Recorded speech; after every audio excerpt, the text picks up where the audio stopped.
안녕하세요. 네, 오늘은 어려워요. 의료사고는 이제 상해 사건의 꽃이라고 합니다. 이게 왜 변호사들끼리 꽃이라고 하냐면요.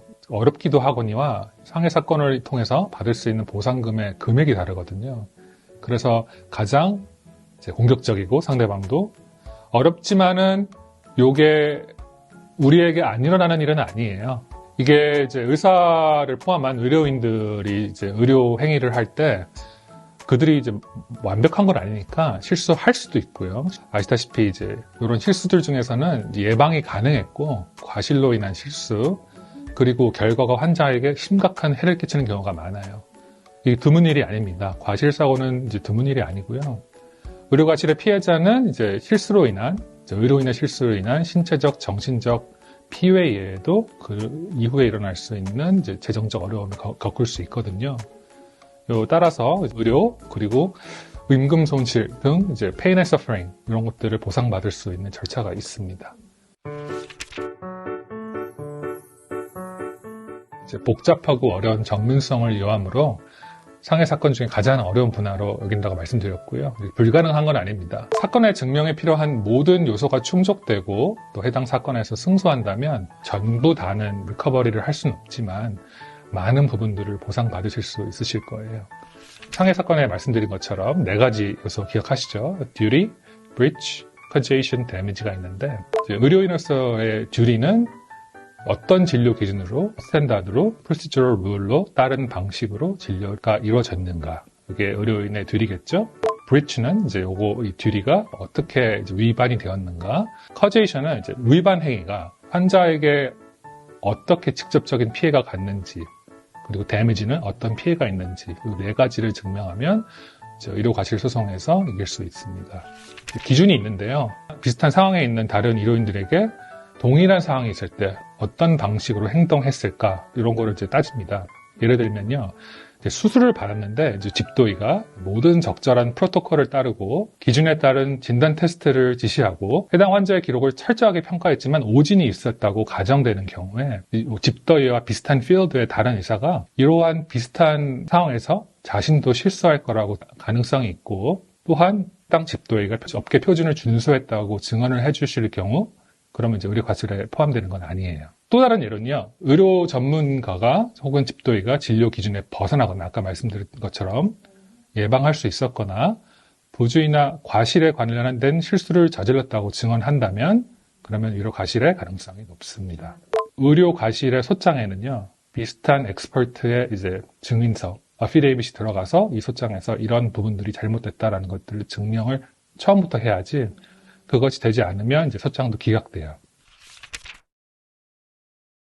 일반적인 의료 과실의 유형에는요, 진단 실패, 영어로 말하면 이제 diagnosis failure가 있고요, 오진이 있고, 수술 실수가 있고요, 가끔 있어요. 이제 수술을 하거나 시술을 하면 몸 안에 뭘 넣고 까먹는 경우가 종종 있으신 것 같아요. 왜냐하면 제가 기억하기로는 굉장히 어려운 거니까요. 많은 사람들이 일을 하니까 그런 과실도 이제 꽤 있다고 제가 알고 있습니다. 그리고 또 제대로 어드레싱을 하지 않아서 시술이나 수술 부위에 감염이 있거나 이제 손을 대고 그래서 더 안 좋아지는 경우 그런 것들도 포함할 수 있습니다. 들었던 케이스 중에 하나는 EMS 아시죠? 앰뷸런스, First Responder라고 하는데 그 사람들이 와서 이제 아이가 다쳤나 확인을 하는 경우에 아이의 손에다가 굉장히 센 플래시라이트를 비춰가지고 아이가 화상을 입은 경우가 있었어요. 이것도 의료 과실에 포함이 될 수 있습니다. 이렇게 도와주려고 한 건데. 네, 맞습니다. 이제 의료 과실의 사례 입증에서는 이제 청구를 제기하고 승리하려면 증거가 있어야 돼요. 다양한 유형의 증거가 필요한데요. 아시다시피 의료 기록이 제일 중요하고요. 전문가 증인의 증언, 특히 의료 전문가의 증언이 필요하고요. 그리고 목격자의 증언 또한 필요합니다. 다 있어야 하는 건 아니고요. 있으면 좋은 것들이에요. 그리고 의료 일지, 예를 들면 의사 이름, 진료 예약, 날짜 및 시간, 그리고 이제 의료인이 제공한 조언, 그리고 권장, 처방, 혹은 치료법, 그리고 어떤 느낌에 대해서 설명이 기록되어 있는 이제 의료 일지가 있으면 좋고요. 그리고 부상에 관련된 의료비 청구서, 보험 기록, 그리고 이와 관련된 청구서 및 영수증 필요하고요. 이러한 증거가 완벽하게 구비되지 않았더라도 너무 걱정 안 하셔도 돼요. 왜냐하면 요거를 이제 변호사들에게 맡기면 변호사들이 그런 것들을 이제 알아내려고 굉장히 노력을 많이 합니다. 자신의 의료 과실의 피해자라고 생각할 경우에 취해야 할 단계가 있어요. 즉시 시작하셔야 돼요. 예, 상해 사건은 조지아에서 이제 소멸시효가 2년이거든요. 2년 안에 모든 클레임, 그러니까 소송이 이루어지지 않으면, 클레임부터 소송이 이루어지지 않으면 본인이 보상을 받을 수 있는 방법이 없어집니다. 네, 그리고 이제 모든 것들을 문서화하셔야 됩니다. 문서들을 차곡차곡 정리해 놓지 않으면 어떤 케이스라는 것들을 변호사한테 가서 보여주려고 해도 아시다시피 굉장히 이제 복잡한 케이스이기 때문에 대부분의 변호사들은 이제 확실하지 않으면 맡지 않으실 겁니다. 그러니까 이제 문서화한 것, 잘 자료를 구비하셔서 내 의료 기록들 요청하셔서 그런 것들 가져가셔서 부탁하시면 증명이 확실하다고 느껴질 경우에 케이스를 맡으실 거예요. 그리고 또 한 가지는요, 이제 진료의한테 가셔서 직접적으로 질문하셔도 돼요. 왜냐하면 내 몸에 대해서잖아요. 내가 오진이 있다고 생각할 경우에는 물어보세요. 왜 이런 일이 일어났는지, 무슨 일이 있는지, 이 문제를 어떻게 해결할 수 있는지에 대해서 진료의에게 이렇게 물어보시면 거기에 대한 답을 들으시고 거기에 대한 답에 대한 의료 기록을 요청하시면 됩니다. 의료사고가 내가 의료사고라고 생각하기보다는 진료를 받고 수술을 받고 이제 치료를 받았을 때 몸이 예전 같지가 않다.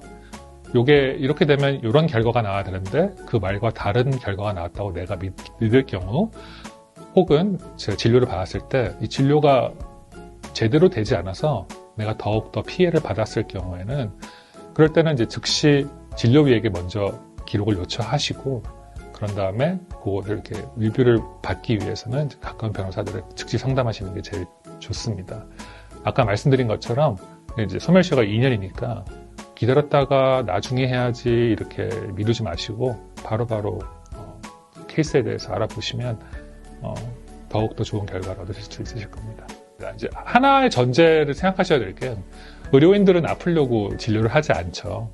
그렇죠? 의료인들은 좋아지고 이제 더 좋은 서비스를 제공하시려고 많은 분들이 열심히 노력하는 건 알지만, 그럼에도 실수가 있기 때문에 실수가 있다고 해서 이제 너무 미안한 마음 갖지 마시고 내 몸이니까 내 몸에 대해 보상 절차를 확실히 하는 것도 전해드립니다.